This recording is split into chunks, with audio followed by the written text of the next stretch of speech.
Prime Minister here. It's been a little while, but this has popped up in the news a lot recently. Something I'm very interested in. I think it's going to shape a lot of the talk in our Parliament over the next few years. So I really want to speak today. Hello, Gizmo.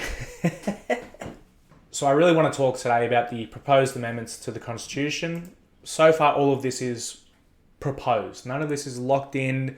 We don't have a date. We don't even have a set question yet.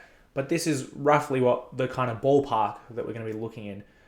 So the question as proposed so far is, do you support an alteration to the Constitution that establishes an Aboriginal and Torres Strait Islander voice? So that's going to be put to the Australian people as a yes-no question.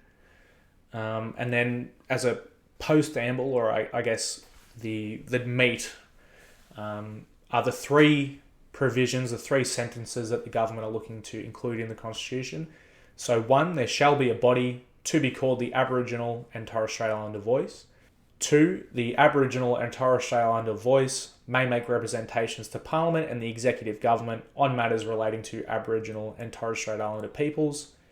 And 3, the Parliament shall, subject to this Constitution, have power to make laws with respect to the composition, functions, powers and procedures of the Aboriginal and Torres Strait Islander voice.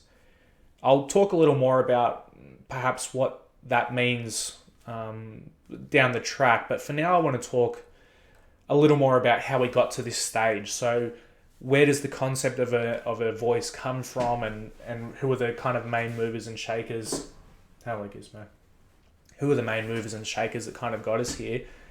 I think the most obvious link, the most obvious origin point, at least the most modern origin point, is the Uluru Statement from the Heart. So for some of you this might be familiar, others not.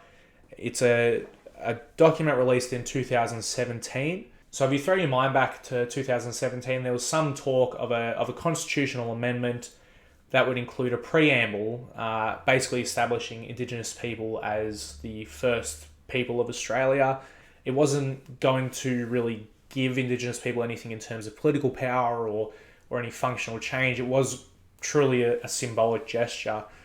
250 delegates from different Aboriginal groups all across the country got together, and the purpose of their meeting was to make sure that the constitutional amendments would not be purely tokenistic, would not be purely symbolic, and would instead impact real change. There was two main takeaways. I'll post a link to the Uluru Statement from the Heart so you can read it for yourself. But the two main takeaways are that 1, they want a constitutionally enshrined voice to Parliament. The second takeaway from the Uluru Statement from the Heart was the concept of Makarrata. It's a Yolngu word. They're up in the northeast and Northern Territory somewhere. It describes a process of dispute resolution, peacemaking. It's like a coming together after conflict. As with many words from all over the world, they don't really have a nice clear-cut English translation, but I think you get the gist of kind of what they're getting at here.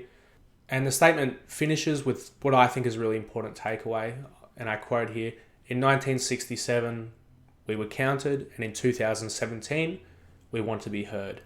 So it's really a throwback to that 1967 referendum, one of the last ones in Australia actually that succeeded, that ensured Aboriginal and Torres Strait Islander people were counted on the census.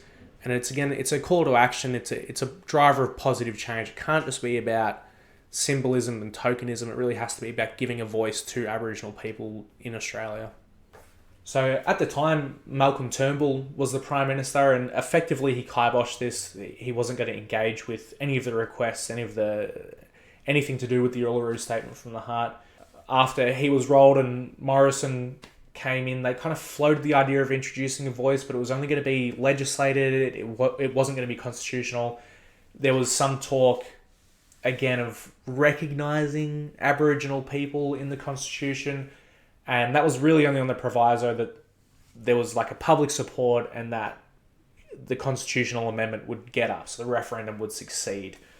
And it wasn't until, it was a pre-election commitment, but it really wasn't until Anthony Albanese took power this year, 2022, that the government committed itself to pursuing the referendum. I thought it might be important here to actually talk a little bit about how referendums actually work in Australia. For those old enough, you might have memories of the plebiscite, the same-sex marriage plebiscite. It doesn't work like that at all. It's really not just like a popularity contest. There's this concept called the double majority. And what that means is the majority of people in the majority of states have to vote yes to the constitutional amendment in order for it to get up. For some other nerds out there like myself, you're probably thinking, well, hang on, don't we have 2 territories in this great Commonwealth as well? Well, damn it, you're right. As a consequence of a 1977 referendum, the ACT and Northern Territory voters can vote in referendums, are required to vote in referendums. Their votes count towards the total population figure, but they are not included as states. So only the 5 states count towards the double majority, but the Territorians in the ACT and Northern Territory get included in the overall population vote. Also important to keep in mind with this referendum is that historically referendums in Australia do not do well at all. So there have been 44 questions posed to Australians since 1901. Only 8 of those have succeeded. It's important to realise here there haven't been 44 separate votes. Typically, questions get bundled together. They might ask 2, 3, 4 sometimes. Only 8 successful amendments have ever been made to the Australian Constitution, and typically they require major party support from both sides. On the question itself, the Prime Minister's been out in the press recently speaking about how important it is that the question is seen to be simple, seen to be easy to understand. This has opened the door a little bit to pressure, criticism from the coalition, who are kind of arguing, and potentially rightly so, that being scant on detail in this area is really not in the interest of the Australian people, and that we kind of deserve to know what we're getting ourselves into if we're going to vote yes or no to this. There's no fixed date for the referendum, but the Prime Minister has indicated it will be before the end of the current term of government, so that puts us sometime before 2025, so there's still a few years. We can work out the kinks and get a better picture of what we're actually looking at here.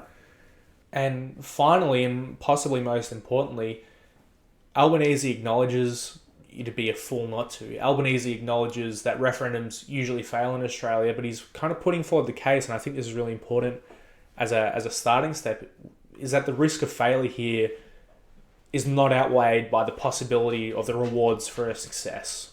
I don't want to go too much now into kind of what the voice might look like and how it might operate in government. The reality is, first off, that we don't know. It's very shrouded in mystery at the moment. What I will be doing moving forward is spending some time looking at some better resources, seeing whose voices are worth kind of listening to in this space, and getting a better picture of what they're advocating for so that I can kind of digest that a little bit and present it to you guys. Anyway, I hope that was informative for you. I hope you have a slightly better understanding of what's happening now. I welcome any comments down below, and I'll see you next time, where maybe I'll talk a little more about this, maybe I'll talk about something else, who knows. So, thanks again.